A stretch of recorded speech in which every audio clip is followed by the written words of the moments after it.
Romantic కథల ప్రపంచంలోకి మీరందరూ స్వాగతం. ప్రేమ, ఆప్యాయత మరియు మధురమైన క్షణాలను ఆస్వాదించడానికి మా రొమాంటిక్ ఛానల్ను సబ్స్క్రైబ్ చేయండి. ప్రతి కథ, ప్రతి సన్నివేశం మీ గుండెకు దగ్గరగా ఉండేలా రూపొందించాము. మీ ప్రేమతో మా ప్రేమ కథల ప్రయాణం మరింత మధురంగా మారుతుంది. అది నా జీవితంలో మరువలేని రోజు. సాయంత్రం సమయంలో మేమిద్దరం ఆ పచ్చని ఉద్యానవనంలో నడుస్తున్నాం. గాలి తగిలి, నా జడలోని పువ్వుల పరిమళం ఎగిరిపోతోంది.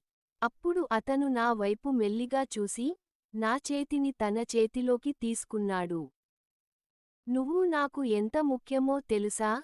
అని అతను నెమ్మదిగా అన్నాడు. నా గుండె ఓ క్షణం ఆగినట్టు అనిపించింది.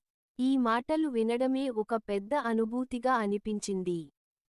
"ఇంతకు ముందెప్పుడు చెప్పలేదు" అని నేను సిగ్గుగా అంది, నా చూపును నేలపైకి వంచాను. అతని వేళ్లు నా చేతిని మృదువుగా నిమురుతూ, "నిన్ను చూస్తే, నా హృదయం మాటలు అనవసరంగా అనిపిస్తాయి" అని అన్నాడు. నా గుండె బీట్స్ అతని మాటలకు ప్రతిస్పందిస్తూ వేగంగా కొట్టుకుంది. ఆ సమయంలో, గాలి తగిలి నా ముఖంపై కొమ్మల చినుకులు ఆడాయి. అతను మెల్లగా నా చెవిని తన చేత్తో సవరించాడు. నా ఆత్మ అంతా ఒక తీయని సిగ్గుతో నిండిపోయింది. "ఇంకా మాటల అవసరం లేదు" అని అతను నెమ్మదిగా నా కళ్ళలోకి చూస్తూ అన్నాడు. ఆ క్షణం మా మధ్య ఉన్న నిశ్శబ్దం కేవలం ప్రేమతో నిండిపోయింది.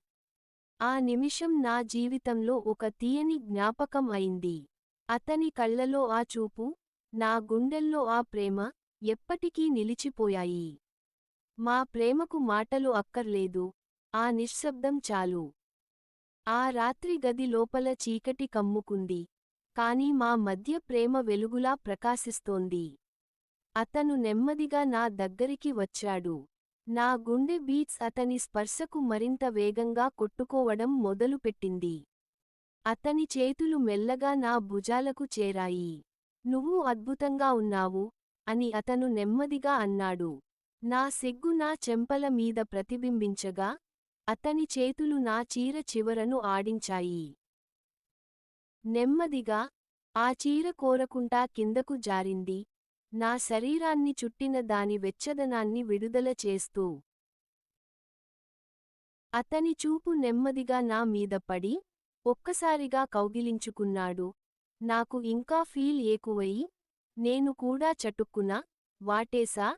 అతను నా దుస్తువులను తొలగించి, అణువు అణువు ముద్దుతో ముంచుతున్నాడు. నేను కూడా అతనికి సహకరించి చేస్పై ముద్దు పెట్టాను. అంతే, ఒక్కసారిగా మొగ్గ నా పువ్వుకు తగిలి బాగా పని చేస్తుంది. ఆ దెబ్బలు నాకు చాలా హాయిని ఇచ్చి అర్ధగంట ఆ పని చేసుకున్నాము. మా మధ్య ప్రేమ క్షణాలను మరింత మధురంగా మార్చింది. ఆ క్షణం మనసులు మాట్లాడుకున్నాయి, దేహాలు ప్రేమను పంచుకున్నాయి, సమయం ఆగిపోయినట్లు అనిపించింది.